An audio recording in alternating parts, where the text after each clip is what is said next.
Guarantee guarantee guarantee ಇದು guarantee news. ಸುದ್ದಿ ಖಚಿತ, ನ್ಯಾಯ ನಿಶ್ಚಿತ. ನಮಸ್ತೆ ವೀಕ್ಷಕರೇ, ನಾನು ಅಖಿಲೇಶ್ ದಬ್ಬೆಕಟ್ಟೆ. ಕೇಂದ್ರ ಹಣಕಾಸು ಸಚಿವೆ ನಿರ್ಮಲಾ ಸೀತಾರಾಮನ್ ಅವರ ಅಧ್ಯಕ್ಷತೆಯಲ್ಲಿ 55ನೆಯ ಜಿಎಸ್ಟಿ ಕೌನ್ಸಿಲ್ ಸಭೆ ನಡೆದಿದೆ. ಈ ಸಭೆಯ ಬಳಿಕ ದೇಶದಾದ್ಯಂತ ಭಾರೀ ಚರ್ಚೆ ಈಗ ಶುರುವಾಗಿದೆ. ಅದುವೇ ಜಿಎಸ್ಟಿ ಕೌನ್ಸಿಲ್ ಸಭೆಯಲ್ಲಿ ಪಾಪ್ಕಾರ್ನ್ ಮೇಲೆ ಹೊಸ ತೆರಿಗೆ ದರವನ್ನ ಮಾಡಬೇಕು ಅನ್ನೋದಾಗಿ ಪ್ರಸ್ತಾಪಿಸಿದ್ದಾರೆ. ಈ ಪ್ರಸ್ತಾವನೆ ಬರ್ತಿದ್ದಂತೆ ದೊಡ್ಡ ಮಟ್ಟದ ಚರ್ಚೆ ಶುರುವಾಗಿದೆ. ಅಷ್ಟಕ್ಕೂ ಏನಿದು ಪಾಪ್ಕಾರ್ನ್ ಪುರಾಣ ಅಂತೀರಾ? ಈ ಬಗ್ಗೆ ಕಂಪ್ಲೀಟ್ ಡೀಟೇಲ್ಸ್ ಇಲ್ಲಿದೆ ನೋಡಿ. 55ನೆಯ ಜಿಎಸ್ಟಿ ಕೌನ್ಸಿಲ್ ಸಭೆಯಲ್ಲಿ ಮಹತ್ವದ ನಿರ್ಧಾರಗಳನ್ನ ತೆಗೆದುಕೊಳ್ಳಲಾಗಿದೆ. ಇದೇ ಸಭೆಯಲ್ಲಿ ಪಾಪ್ಕಾರ್ನ್ ಮೇಲೆ 3 ರೀತಿಯ ಜಿಎಸ್ಟಿ ವಿಧಿಸುವ ಕುರಿತು ನಿರ್ಣಯವನ್ನ ಕೈಗೊಳ್ಳಲಾಯಿತು. ಈ ನಿರ್ಣಯದ ಕುರಿತು ಸೋಷಿಯಲ್ ಮೀಡಿಯಾದಲ್ಲಿ ವ್ಯಾಪಕ ಚರ್ಚೆಯಾಗ್ತಿದೆ.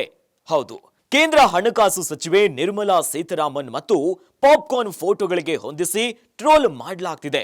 ಇನ್ನು ಟ್ವಿಟರ್ ಅಲ್ಲಿ ಅನೇಕ ಸಾಮಾಜಿಕ ಜಾಲತಾಣಗಳಲ್ಲಿ ಭಾರಿ ವ್ಯಾಪಕ ಚರ್ಚೆಯಾಗ್ತಿದೆ.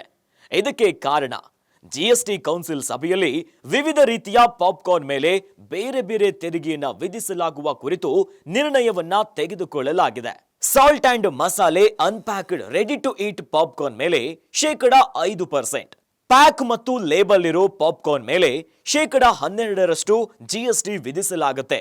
ಇನ್ನು ಕ್ಯಾರಮಲೈಸ್ಡ್ ಪಾಪ್ಕಾರ್ನ್ ಮೇಲೆ 12% ವಿಧಿಸಲಾಗ್ತಾ ಇದೆ ಜಿಎಸ್ಟಿ ಕೌನ್ಸಿಲ್ ಈ ನಿರ್ಧಾರದ ಬೆನ್ನಲ್ಲೇ ಸೋಷಿಯಲ್ ಮೀಡಿಯಾದಲ್ಲಿ ಮೀಮ್ಸ್ ಬರಲು ಶುರುವಾಗುಬಿಟ್ಟಿದೆ. ನಮ್ಮ ಮೇಲೆಯೂ ಜಿಎಸ್ಟಿ ಅನ್ವಯ ಆಗ್ತಾ ಇದೆ, ಇನ್ನು ಮುಂದೆ ನಮಗೂ ಸಂಪೂರ್ಣ ಗೌರವ ಸಿಗಬೇಕು ಅಂತ ಪಾಪ್ಕಾರ್ನ್ ಹೇಳುವ ರೀತಿಯಲ್ಲಿ ಟ್ರೋಲ್ ಮಾಡ್ತಿದ್ದಾರೆ. ಇನ್ ಮುಂದೆ ಶ್ರೀಮಂತರು ಮಾತ್ರ ಥಿಯೇಟರ್ ನಲ್ಲಿ ಪಾಪ್ಕಾರ್ನ್ ಅನ್ನ ತಿನ್ನಬಹುದು ಅಂತ ನೆಟ್ಟಿಗರು ಕಮೆಂಟ್ ಮಾಡ್ತಿದ್ದಾರೆ. ಸದ್ಯ ಈ ವಿಚಾರ ಸೋಷಿಯಲ್ ಮೀಡಿಯಾದಲ್ಲಿ ಭಾರಿ ಚರ್ಚೆಗೆ ಕಾರಣವಾಗುಬಿಟ್ಟಿದೆ. ಇನ್ನು ಅನೇಕರು ಪಾಪ್ಕಾರ್ನ್ ಅನ್ನ ಖರೀದಿ ಮಾಡಬೇಕು ಅಂತಂದ್ರೆ EMI ಫೆಸಿಲಿಟಿ ಬೇಕು ಅಂತಿದ್ದಾರೆ. ಅದರ ಜೊತೆಯಲ್ಲಿ ಬಹಳ ಪ್ರಮುಖವಾಗಿರುವಂತದ್ದು ಜನ ಆಕ್ರೋಶವನ್ನ ಹೊರಗಾಗ್ತಿದ್ದಾರೆ. ಪ್ರತಿಯೊಂದರ ಮೇಲೂ ಕೂಡ ಟ್ಯಾಕ್ಸು. ಪ್ರತಿನಿತ್ಯ ಬಳಕೆ ಮಾಡುವಂತಹ ಹಾಲು, ಮೊಸರು, ತುಪ್ಪ ಏನೇನು ಕಣ್ಣಿಗೆ ಕಾಣಿಸುತ್ತೆ ಎಲ್ಲದರ ಮೇಲೂ ಕೂಡ ಟ್ಯಾಕ್ಸ್ ಅನ್ನ ಹಾಕ್ತಿದ್ದೀರಿ. ಮಧ್ಯಮ ವರ್ಗದ ಜನರ ಪರಿಸ್ಥಿತಿ ಏನು ಅಂತ ಜನ ಧ್ವನಿ ಎತ್ತುತ್ತಿದ್ದಾರೆ. ಅಷ್ಟೇ ಅಲ್ಲ, ಅನೇಕ ಸಿನಿಮಾಗಳಿಗೆ ಸರ್ಕಾರ ಟ್ಯಾಕ್ಸ್ ಫ್ರೀ ಮಾಡಿಬಿಡುತ್ತೆ.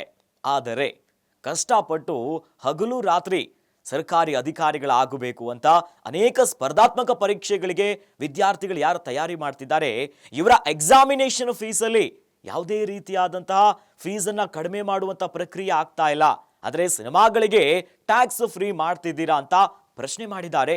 ಜೊತೆಯಲ್ಲಿ 10 ಲಕ್ಷದ ಕಾರಿಗೆ ಬರೋಬ್ಬರಿ 2 ಲಕ್ಷದವರೆಗೂ ಕೂಡ ಅದಕ್ಕಿಂತ ಹೆಚ್ಚು ಟ್ಯಾಕ್ಸ್ ಅನ್ನ ಪೇ ಮಾಡಬೇಕಾಗ್ತಿದೆ.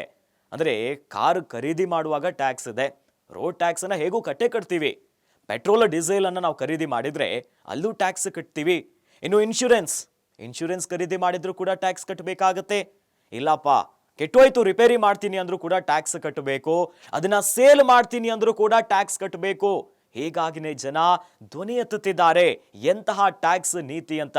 ಅಂದ್ರೆ 1 ಲಕ್ಷದ ಕಾರನ್ನ ಖರೀದಿ ಮಾಡಿದ್ರೆ ಬರೋಬ್ಬರಿ 90,000 ರೂಪಾಯಿ ಟ್ಯಾಕ್ಸ್ ಅನ್ನೇ ಕಟ್ಟಬೇಕು ಅಂತ ಸಾರ್ವಜನಿಕ ವಲಯದಲ್ಲಿ ಟ್ಯಾಕ್ಸ್ಗಳ ವಿಚಾರವಾಗಿ ಜನ ಧ್ವನಿ ಎತ್ತುತ್ತಿದ್ದಾರೆ.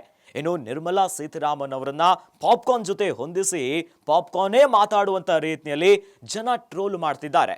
ಒಟ್ಟಲ್ಲಿ ಜಿಎಸ್ಟಿ ಕೌನ್ಸಿಲ್ ಸಭೆಯಲ್ಲಾಗಿರುವಂತ ನಿರ್ಣಯ ಬಗ್ಗೆ ಜನ ಕಿಡಿಕಾರ್ತಿದ್ದಾರೆ. ಇನ್ನಷ್ಟು ಸುದ್ದಿಗಳಿಗಾಗಿ ನೋಡ್ತಾ ಇರಿ ಗ್ಯಾರಂಟಿ ನ್ಯೂಸ್.